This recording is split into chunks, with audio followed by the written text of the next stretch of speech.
Welcome students. Now as I have promised that after I will complete all the methods to solve linear equation in two variables, then after that I will take the words problem. So today I am going to explain and discuss with you and also solve the words problem of linear equation. Regarding what's problem, I would like to discuss with you. I would like to give the tips to you people. Words problem बनाने के पहले हमें उस question से friendship दोस्ती develop करना है. आपको उस क्वेश्चन से बातें करना है और बातें करके उनमें दो चीजों में रिलेशन फाइंड आउट करना है. In every words problem two things are given. To first you have to find the relationship, that what are the facts that is given in the questions and what is asked in the questions to find out. Then you have to find out the interrelationship between the given things and between the asked things. And once you develop the relationship, एक बार आप उसमें रिश्ता ढूंढ लेंगे. जो चीज दिया गया है और जो चीज निकालना है उसमें रिश्ता ढूंढ लेंगे. Then you have to transform that relation in the form of equation. And I'm very sure that in the direct question you have solved many difficult questions in compare with the question that will derived in words problem. Because words problem में जो equation derive होंगे वो direct question के compare में बहुत ही आसान होते हैं. तो 50% question will solve only when you transform the information correctly in the form of linear equation. दो बातें ध्यान रखना है, क्या चीज पूछा गया है और क्या चीज निकालना है. इन दोनों में क्या रिश्ता है, उस रिश्ते को समझना है और उस रिश्ते के आधार पर आपको उसके जो न्यूमेरिकल फॉर्म है उसको इक्वेशन में ट्रांसफॉर्म करना है. बस इतना समझ गए तो आप वर्ड्स प्रॉब्लम में कभी गलती नहीं करेंगे. तो चलिए मैं आपसे डिस्कस करता हूं. पहला क्वेश्चन है क्वेश्चन नंबर 3 का 1. The difference between two numbers is 26 and one number is 3 times the other number, find them. तो दो कंडीशन दिए हुए हैं दो नंबर के. तो हम मान लेंगे 3 के 1 में let the numbers are x and y. X is greater than y.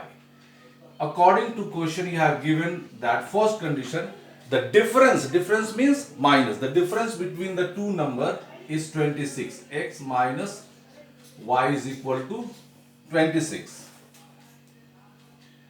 And also given that one number is 3 times the other number, means the larger number is 3 times the smaller number. This is the equation number 1 and this is the equation number 2. Then after that you will solve this question by substitution method. Replace equation 2 in equation 1. So in equation 1 what we write here? In the place of x you have to write 3y.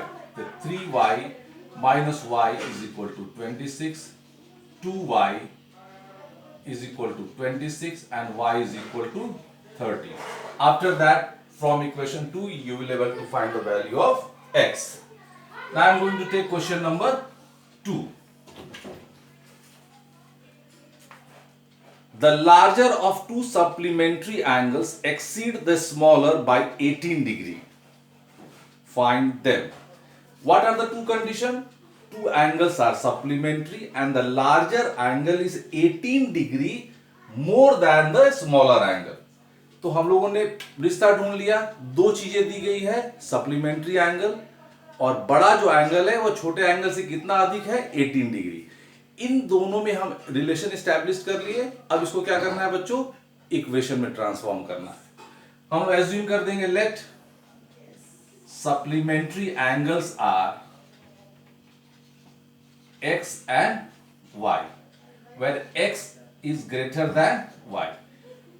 We know that according to question, we write here according to question, x plus y is equal to 180 degree. ये आप पढ़ चुके हैं. And second condition के अनुसार क्या दिया हुआ है, according to the second condition, the larger angle is 18 degree more than the smaller angle. Then here we have transformed the information in the linear equation form. Again, you can solve this question by substitution method. I am very sure that you will be able to solve.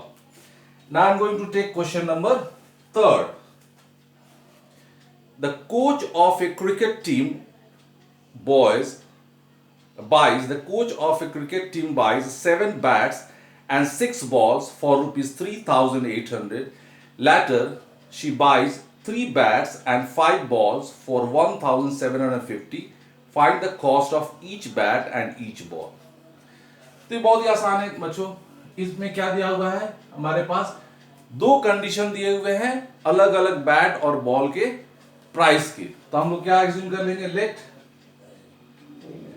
Cost of 1 bat is equal to rupees X and cost of 1 ball is equal to rupees Y. अब चलिए पहला condition लेते हैं हम। According to question, cost of 7 bats and 6 balls, 7 bats यानी कि 7 into X plus 6 balls that is equal to rupees 3,800.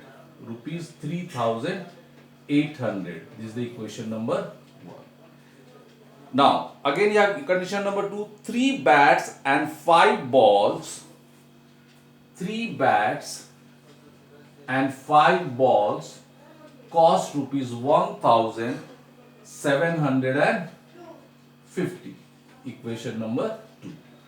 So I suggest that you solve this question by the process of elimination. It is very easy. What you will do, find the LCM. 3 7 are 21, 6 5 are 30. So 21 is less than, so multiply the equation by 3 and multiply the equation 2 by 7. Then you will be able to solve this question. Now coming to question number 4. Now the question number 4 has a big statement, लेकिन ये भी question बहुत ही आसान है, थोड़ा ध्यान से आप लोग देखेंगे। Question number 4 tells us that the taxi charges in a city consist of a fixed price together with the charges for the distance covered.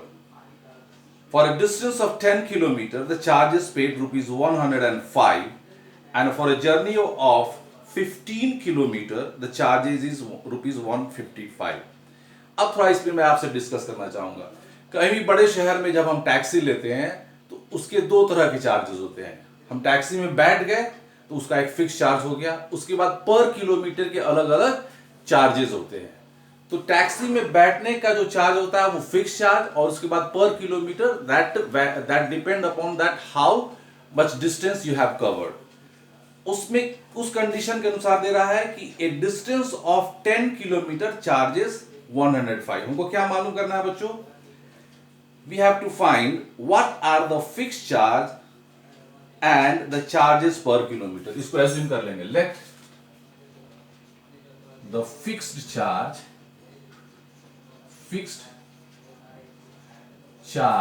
is equal to rupees X and charges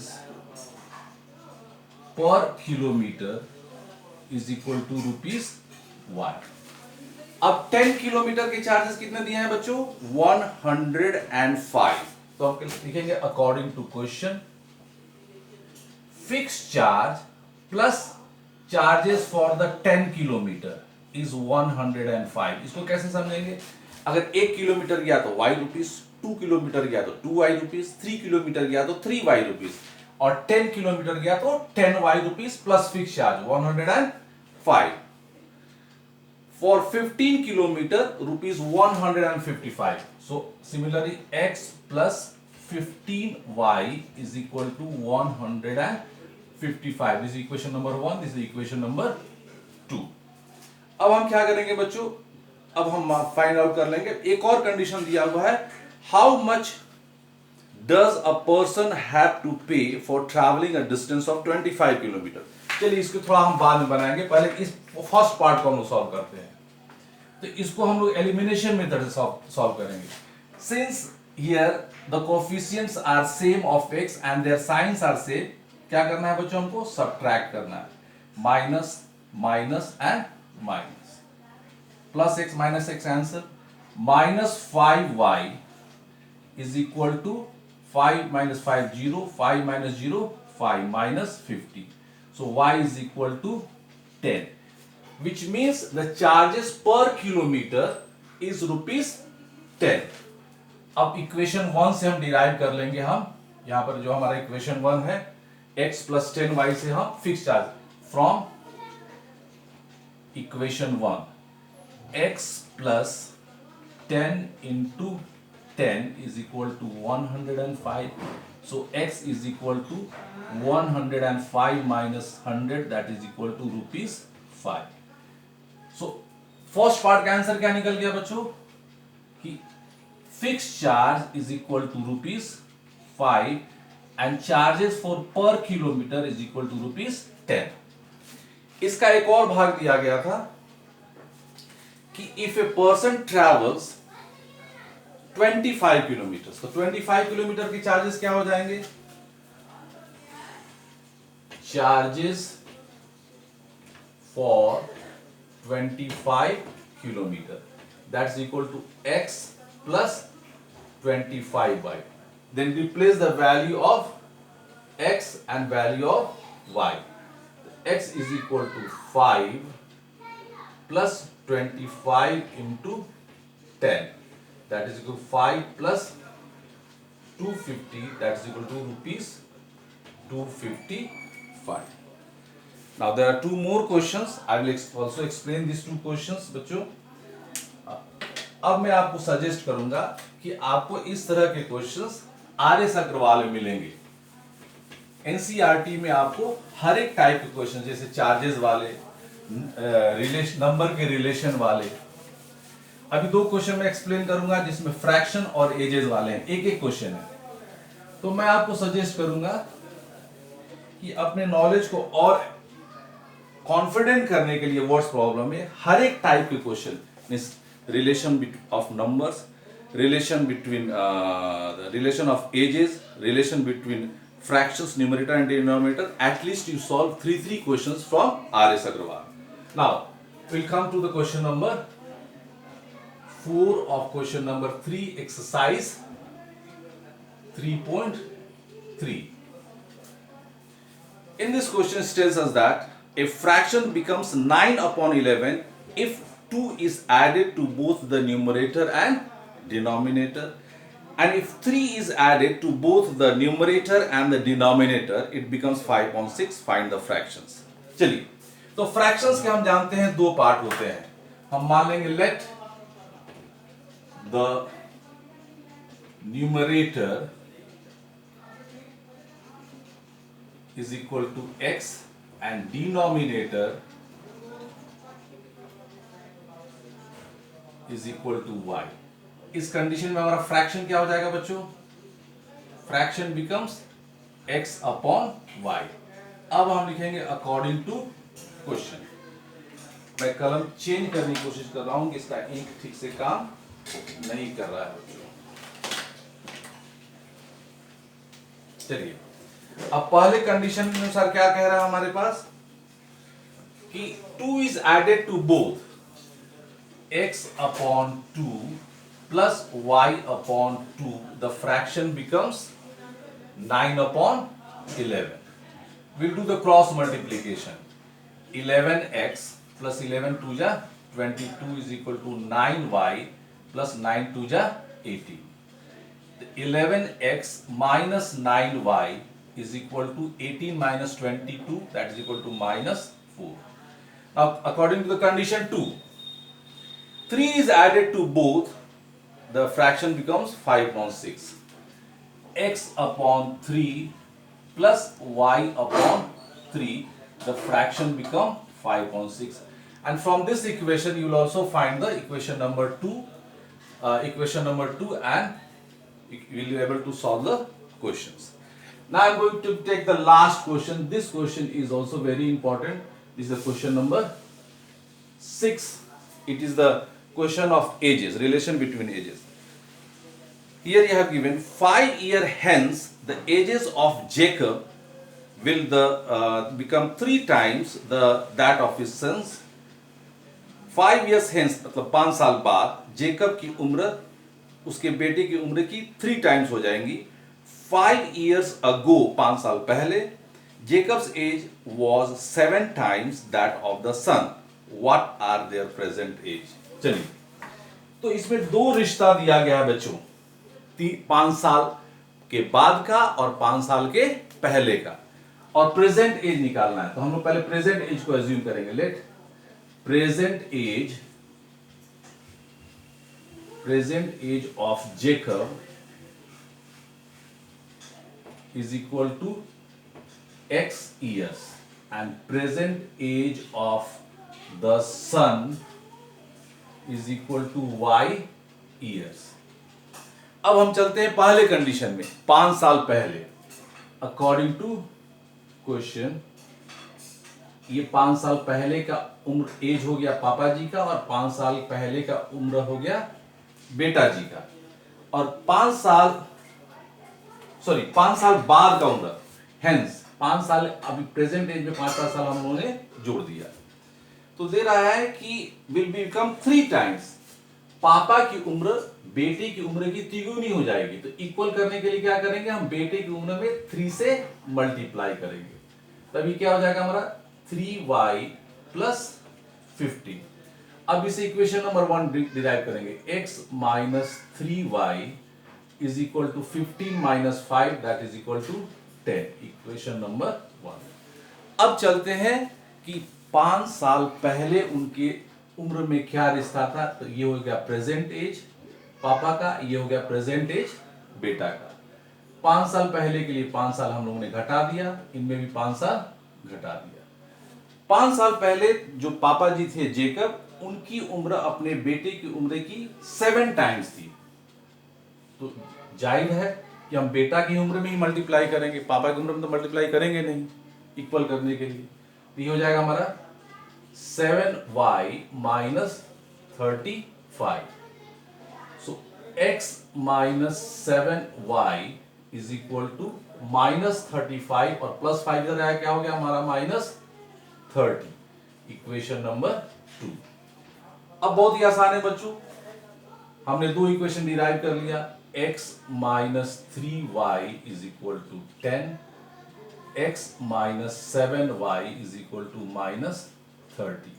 elimination method use करेंगे. Minus plus plus plus x minus x cancel. 7 minus 3 4y is equal to 30 plus 10 40. So y is equal to 40 upon 4, that is equal to 10. So the present age of beta is equal to 10 साल, और from equation 1 you will find the value of x. Now I am giving you the homework to please solve at least 3 questions of each type from R.S. Agrawal book of age, of numerator and denominator, and of number, which means you have 9 to 10 questions solved. You have to solve in your homework copy from R.S. Agrawal book. In next video, I will take the next exercise from NCERT book. Thank you.